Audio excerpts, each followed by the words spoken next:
Alô, meus amigos do canal Wellington Campos FC, tudo bem com você?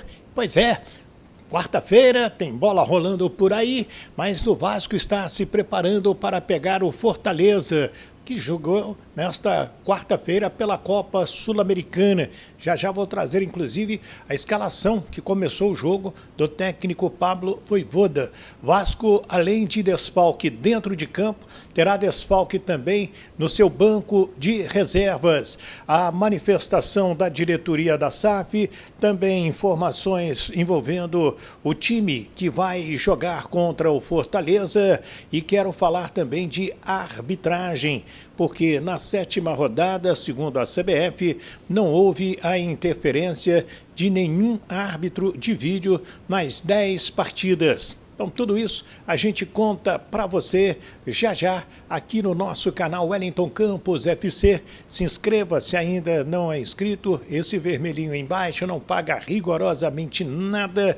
E peço também para dar o joinha. O like é importantíssimo para que o YouTube entenda que o nosso trabalho é importante. E espalhe para os seus amigos também. Me dá aquela força, por favor. Estamos juntos. Vamos lá. Depois da vinheta, tem muita notícia para você. Roda a vinheta.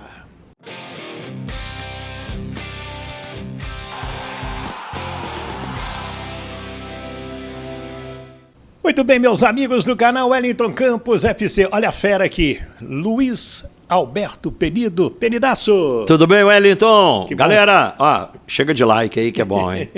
Mete o dedo aí. A família agradece. É verdade, é verdade. Penidaço, eu quero querido. falar de Vasco com você, porque você é um especialista de Vasco.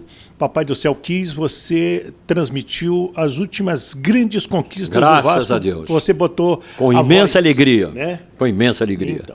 Então você mora no coração de muitos vascaínos. E o Vasco também mora no meu coração. Com certeza.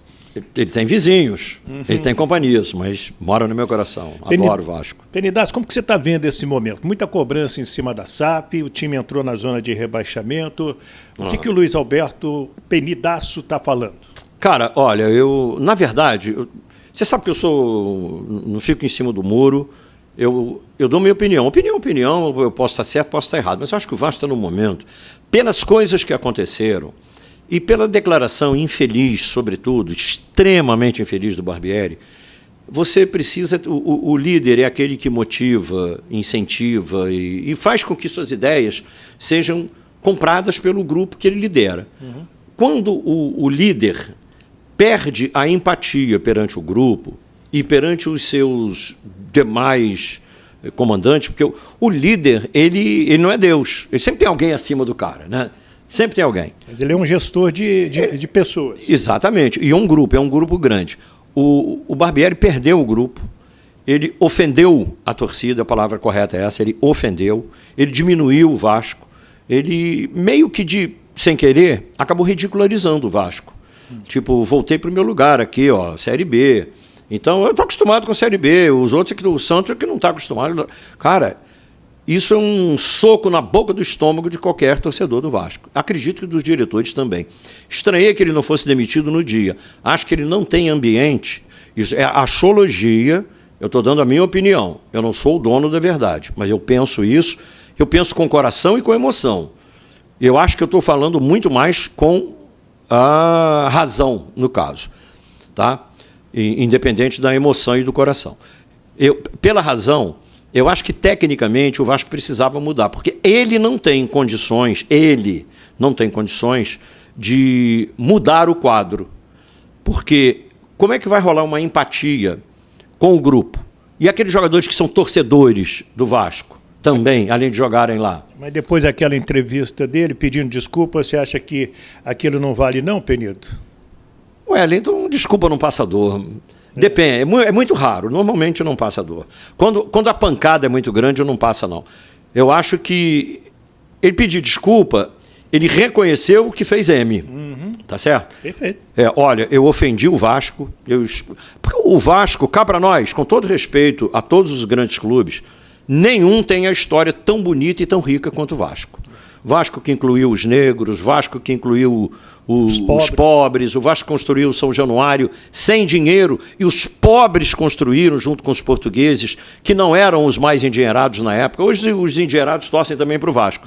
Mas tudo por causa dessa tradição que vem lá da década de 20. Começou mais ou menos lá 14, 18, por aí, sei lá. Mas, na década de 20, o Vasco deu um show de humanidade, de civilização. O Vasco se antecipou 60 anos, mais ou menos, no tempo, em termos sociais. Então, é uma história rica. Clube que popularizou o futebol foi o Vasco. Foi o Vasco. Então, você pegar e a torcida do Vasco tem consciência disso. Talvez os outros times nem saibam exatamente o que representa ser Vasco da Gama. Mas o Vasco sabe. E os torcedores sabem, os diretores sabem, e eles têm orgulho. Então, você bater nessa ferida, eu acho que foi... Sabe, eu acho que é indesculpável. Não é que ele não seja bom treinador, não é que ele não seja boa pessoa, não estou botando em dúvida o caráter dele, muito pelo contrário, eu acho que aquele é um bom caráter. Mas ele foi de uma infelicidade tão grande que, a partir desse momento, a mágoa ficou tão grande que ela não cabe em São Januário, entendeu? O corpo ficou maior do que o cômodo. O torcedor vascaíno, o sócio vascaíno, quem gosta do Vasco, ele é muito apaixonado. Qualquer deslize nas palavras... É uma torcida muito participativa. Dói muito, né, Penito? E é o seguinte, muito. Além disso, agora vamos ao outro lado da questão. Agora vamos para o campo e bola. Para o campo e bola, ele tem um pouco menos de culpa, porque o que deram a ele de material humano não é suficiente para brigar por título. E a expectativa do Vasco, sobretudo do torcedor, era de que fosse brigar por título. Sobretudo depois de ter feito a segunda melhor campanha do Campeonato Carioca, estreado com vitórias sobre o Atlético Mineiro dentro do Mineirão em Belo Horizonte. Isso criou uma expectativa que não era real. Empatar com o Palmeiras 2-2. Empatou com o Palmeiras, embora tenha feito 2-0 e tal, mas tudo bem, mas empatar com o Palmeiras, caramba. Palmeiras, Flamengo, né, tudo top e tal. É o único invicto do campeonato. Exatamente. Então, são resultados que deram um ânimo que era uma falsa impressão. Aí o time tropeça com o Bahia, tropeça com o Santos dentro de casa. Com Curitiba não pode, né? Então, o torcedor do Vasco... Perde como perdeu para o São Paulo. Pois é, aquela derrota marota pra caramba, né? Você não pode perder esse tipo de jogo. Aí vai, empata, toma 2-0, empata e leva outro gol. O Vasco tinha de uma instabilidade, aí a culpa não é do Barbieri. Porém, alguns jogadores foi ele que indicou. Eu não sei quem indicou o Herediano, se foi ele ou não, mas que é muito bom, mas não joga. O Vasco tem O Figueiredo é um jogador de beirada de campo, não atua, tem um chute forte, tá? O Vasco não usa essa valência. Então, ele não está conseguindo escalar bem, ele não bota o Alex Teixeira na posição normal. Ele faz umas coisas, sabe, que eu acho que são da responsabilidade dele. Claro, se você dissesse para ele assim, você pode escolher quem você quer. Aí eu quero o Paquetá, o Vinícius Júnior, eu quero o Felipe Coutinho, eu quero... aí beleza. Qualquer um que botar lá, de técnico... Mbappé, Pogba, beleza? Haaland, beleza? Aí qualquer um que você botar lá, vai ganhar. Então, não é esse... Não tinha um treinador antigamente que dormia no banco? Pois lógico. O técnico, ele tem aquele material humano, que pode ser bom e que pode ser ruim. Não é que seja ruim, é de médio para baixo. E ele não está sabendo trabalhar esse médio para baixo. O Apolinho, no editorial dele, no show do Apolinho de hoje, ele falou sobre esse tema. E disse que prometer à torcida um grande time com grandes jogadores. É verdade. Prometeram a praia de Copacabana e entregaram um poço cheio de barro. Aí o cara falou, vem cá, não era uma praia? Então uma piscininha de plástico. Furada. Aí, cara, os pontos estão vazando. Então o torcedor não tolera isso. Eu acho que o Vasco está no momento em que ele precisa trocar o treinador. E é difícil, porque não tem no mercado assim, você olha. Essa é a pergunta. Quem? Botar quem? É um problema. Mas estão batendo agora, também. Tem que contratar alguém. E tem que arrumar aquele meio de campo ali. Os dois homens de defesa são bons. Agora, estoura tudo em cima deles. E no mano a mano o atacante vai levar melhor. Então, apesar do goleiro ser maravilhoso, o Léo Jardim ser uma baita descoberta e tal, ele não vai conseguir fazer milagre toda hora. Os bons zagueiros, o Léo, o Robson, e seja lá o Campas, seja lá quem for, você vai botar o cara ali, ele vai até a página 3, porque não teve a cobertura do primeiro cabeça de área, do segundo cabeça de área, que é mais um armador e tal. O Vasco não tem esses jogadores. Não tem um volante ainda. E ainda está queimando o Rodrigo, porque o Rodrigo é bom jogador, mas aquele negócio de diga com quem anda, diz aí quem é. O Rodrigo entra, jovem pra caramba, sem nenhuma experiência, num time desajeitado, faz uma lambança, jogou bem pra caramba contra o Fluminense, fez uma lambança, deu a bola no pé do Cano, o Cano fez o gol. Isso queima e tira a coragem do jogador. Tira a coragem do jogador, claro. A confiança e tira a credibilidade junto à torcida, exatamente. Então, essas coisas, isso é gestão de grupo. Eu acho que o Barbieri, nesse item, ele falhou. Ele pode ser um sucesso amanhã em outro clube. Dificilmente o Ceará não vai tomar rezo e peço a Deus que ele consiga um caminho de êxito, que o Vasco contrate alguns jogadores e acerte nas contratações e que ele faça um trabalho brilhante. Já vou ser o primeiro a chegar aqui e bater palma, dizer, eu quero falar bem do Barbieri. Sim. Hoje, lamentavelmente, desculpa, mas eu não posso falar bem do Barbieri, a não ser que ele precisa ser substituído. Por falar no Barbieri, ele foi julgado hoje pelo Superior Tribunal. Não é nada pessoal não, hein? Eu não sou do tribunal não. O que aconteceu? Foi mantida a pena de 2 jogos da comissão disciplinar. Ele já cumpriu um, vai ter que cumprir contra o Fortaleza sábado lá no estádio Castelão. Aliás, é uma encrenca, né? Jogar lá é uma encrenca. O Vasco é um dos times que tem mais cartões amarelos no campeonato, só perde para o Palmeiras mas é histórico, o Fluminense. Desde o ano 2000 que é assim. O Vasco é o time mais perseguido do futebol. Tem 23 amarelos e um vermelho, que foi justamente o cartão vermelho do Barbieri. Por que eu estou dando cartão amarelo e cartão vermelho? Porque é item de desempate. De desempate, em caso de igualdade, né, nos itens. Que tem lá número de vitórias, saldo no gol, gols marcados, primeiro saldo de gols, depois gols marcados, gols pró, gol isso, gol aquilo. Aí empatou tudo, ok. Então vamos lá, cartões.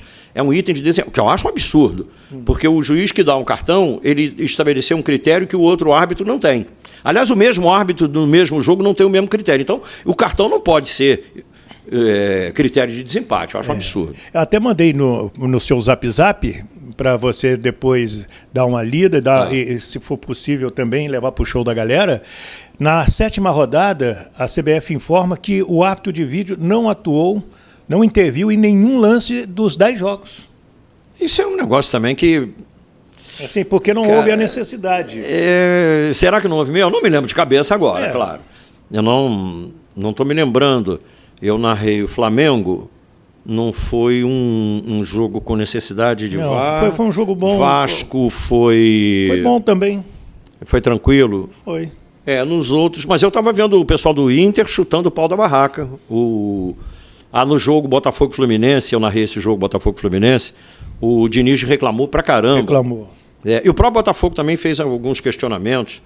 Enfim, mas tudo bem. O VAR não interveio em nenhuma das situações. É porque não foi preciso ou porque houve omissão? Não, porque eu não sei. Que não houve a necessidade. A necessidade, Então, houve a decisão de campo. Então tá bom, ótimo. Ou seja, não pairou dúvida, né? Ótimo. Melhor, se o árbitro não tem dúvida, o VAR no Brasil não tem sido bem utilizado. Então, pelo menos se o árbitro errar, é uma pessoa para errar.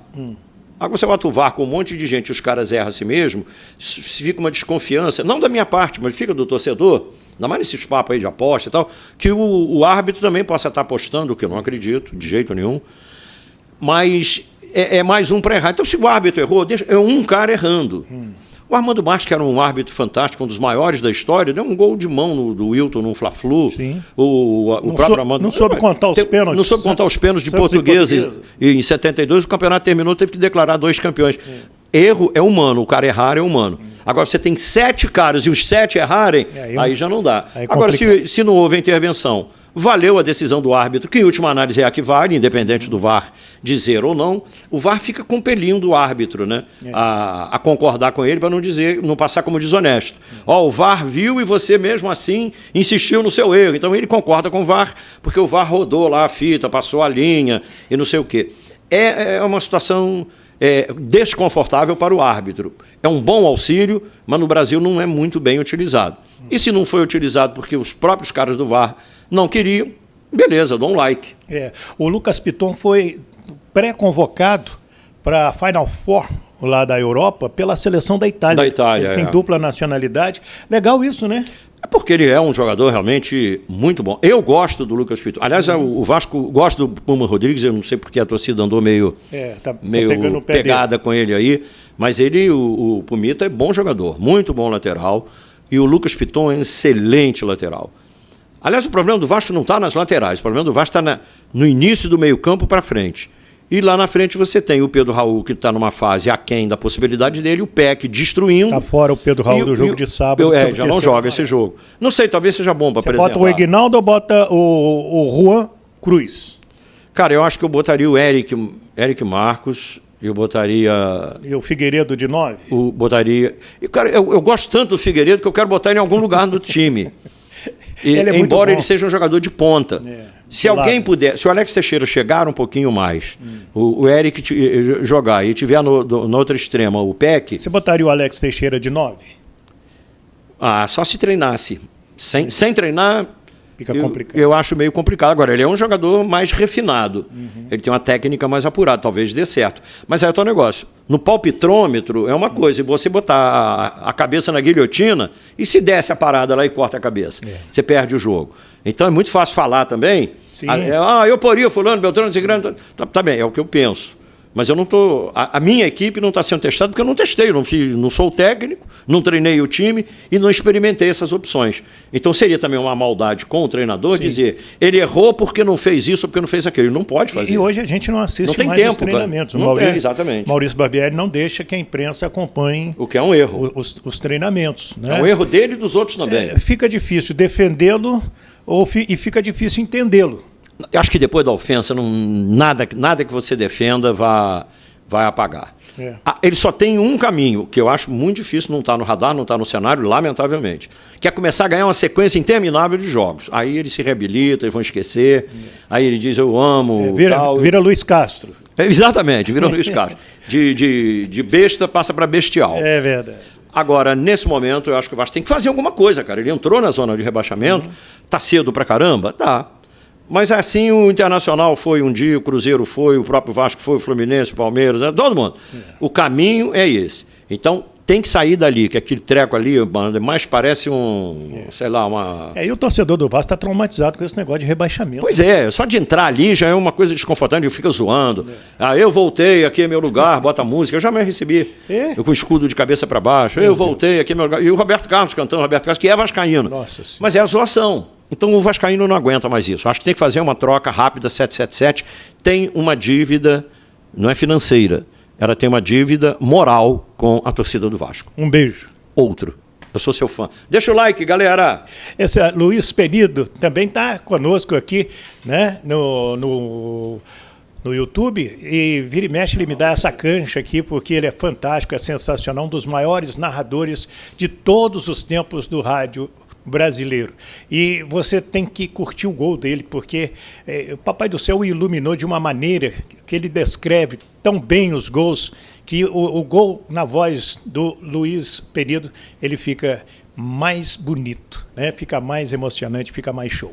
Se você não é inscrito no nosso canal, se inscreva. O Wellington Campos FC não paga rigorosamente nada. Como disse o Penidaço, dá like, dá joinha e espalhe para todos os seus amigos, para suas amigas também.